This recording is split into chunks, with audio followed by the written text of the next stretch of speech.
So what I run into a lot in working with neurodiverse couples is this vacillation back and forth between two extremes. On one extreme, the individual engages in self-pity, but then will sometimes bounce to the other end of that continuum and engage in some version of self-loathing. And this is not gender specific. We'll use the NT wife and the ASD husband. They both do this from time to time. So we'll look at the self-pity end of the spectrum first. So usually the thought is something along the line of, I'm being mistreated, poor me, he needs to improve his behavior or she needs to improve her behavior. Now this thought results in the feeling of resentment, and then the behavior that results from this thought and this feeling is usually some form of retribution or revenge. And the behavior that's observable by the other party would be arguing, lecturing, threatening, coming from the individual who feels like they're being mistreated. Now, on the other end of the spectrum, we have self-loathing.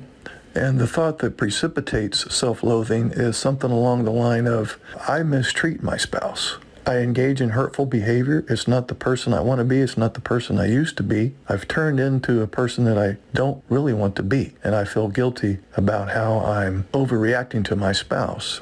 I may have thoughts along the lines of, I need to be punished. I'm being a bad person. And this will result in feelings of regret, guilt, shame. And then the desired outcome when the individual is in this particular frame of mind is to reduce that guilt and shame. And the behavior that results in this case is the individual tends to drive the other person away. They push their spouse away because they think they're not good enough for their spouse, and they're trying to protect their spouse by pushing them away. This individual in this frame of mind will also tend to not take care of himself or herself. He or she will engage in self-destructive behavior and possibly even have suicidal ideation. So again, on this spectrum here, we have two extremes. On one end, there's self-pity. Poor me, my spouse needs to change their behavior.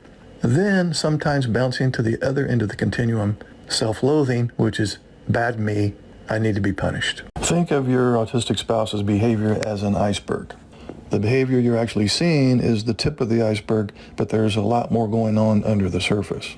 People on the autism spectrum can't always express their feelings through facial expressions, body language, or even speech.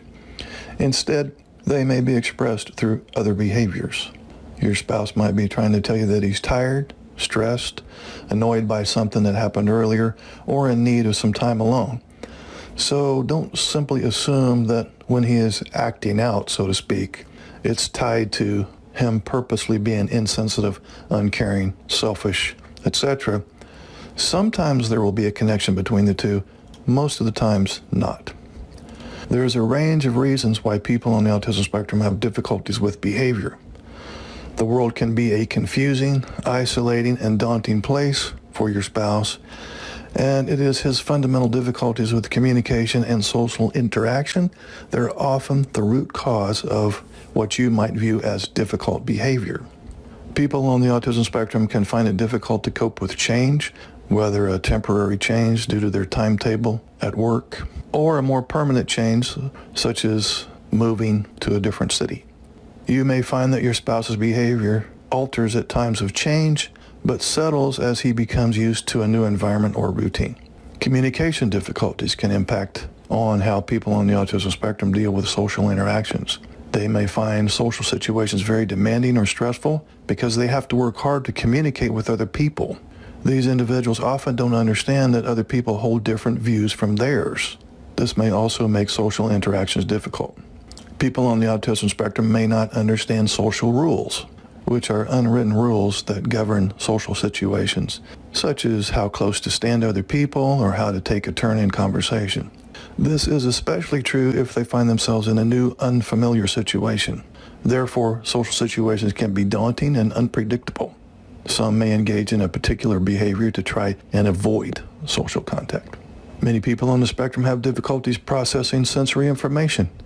For example, they may not be able to manage some tastes or food textures, or find that someone touching them, even lightly, is uncomfortable. Certain smells, lights, or sounds can be distressing.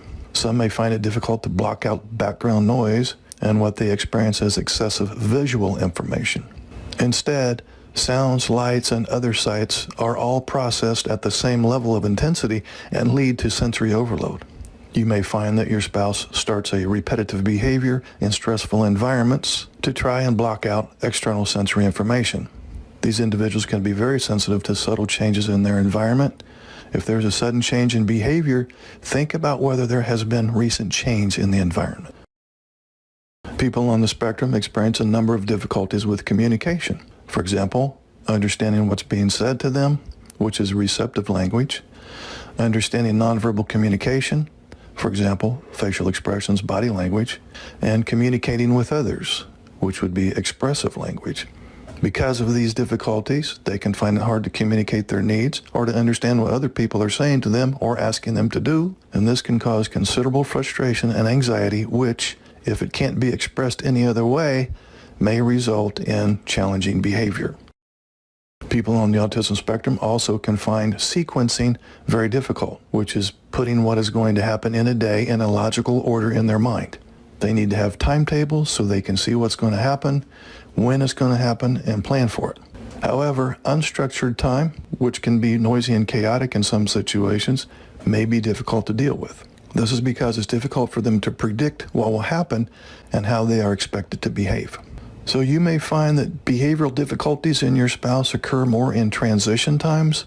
So these are some of the traits of the disorder that look like insensitivity, selfishness, disengagement, and even narcissism. So what I want to look at in this session here is false dilemma, which is a thinking error in people on the autism spectrum. So if you want the definition of false dilemma, it would be a type of logical fallacy that involves a situation in which only two alternatives are considered, when in fact there are additional ones, sometimes shades of gray between the extremes. So would you, as a NT spouse, say that your autistic spouse judges himself as strong or weak, smart or stupid? One or the other. Would you say that he looks for too much certainty in a world full of uncertainty? Would you say that he over-monitors his decisions as right or wrong, good or bad? Would you say that he reacts emotionally when things don't look right? And perhaps does he think in terms of extremes? As I stated earlier, that's black and white thinking or all or nothing thinking. If so, then your autistic spouse is experiencing a false dilemma.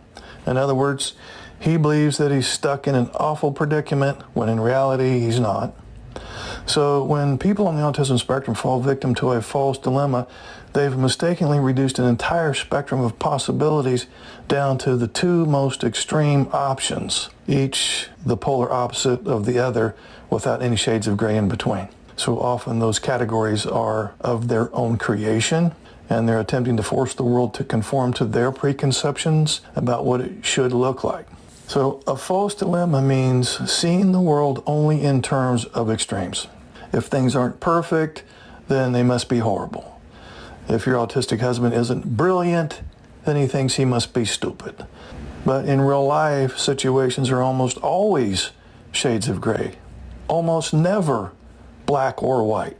Falling victim to a false dilemma tends to exacerbate depression and anxiety, by the way, and he can't afford to be any more anxious than he already is. So unfortunately, under duress, people on the autism spectrum often regress to a primitive way of thinking, and they're most prone to regressing to primitive thinking when they're having a hard time and feeling overwhelmed by their own emotions. A regression is a backsliding from age-appropriate functioning and thinking to a more immature way of functioning and thinking. For that one moment, when the autistic person starts relying on the words always or never and views the world in black and white terms, he is slipping back to the way he saw the world as a toddler. So now let's look at some of the problems associated with this false dilemma. A false dilemma often creates artificial needs in the autistic person's life that lead to disappointment and depression. This is his tendency to think that he must have something, or he must do something, or life must be a certain way, otherwise it will be unbearable. The false dilemma doesn't open him up to the possibility that Even if life doesn't work out exactly the way he thinks it should, he can still be happy. Another problem is when the individual on the spectrum only sees things in black and white, he misses out on alternative ways of viewing the world. These other perspectives may be just as good, if not better, than his current perspective. So a false dilemma often creates a false choice between A and B when C is the more accurate and helpful view. Unfortunately, if the person only thinks in black and white terms, then he is unlikely to consider C a possibility in the first place. Another problem with the false dilemma is it makes people on the autism spectrum less adaptive to their surroundings. And another problem that occurs as a result of false dilemmas is it doesn't just hurt the person on the autism spectrum, but also the relationship he tries to build with others. So when he views the world in strict and oversimplistic terms, he is less likely to compromise and cooperate with others to meet common interests. This is because he doesn't see the gray areas in life, which is a mind blindness issue that most people on the autism spectrum experience. He believes everything needs to be a specific way, and he isn't willing to deviate from this narrow view of the world. That makes him look stubborn to others, and it is certainly frustrating to live with. Most people on the autism spectrum simply don't have the vocabulary to describe the middle ground. For example, the individual on the spectrum either considers someone to be a friend or not. The concept of different levels of friendship and the gradual building of trust may be unknown. Perhaps worst of all for people on the autism spectrum is the perfectionism pursuant to a false dilemma and the self-condemnation which may follow. So many people on the spectrum often think they should be doing everything right because if it's not right or perfect, it's certainly wrong or a failure. In this way, the false dilemma may underlie some of the refusals and difficulty initiating that you often see in your autistic spouse. So learning, which involves first not knowing things and gradually learning them while making mistakes along the way, can be an excruciating process for people on the spectrum.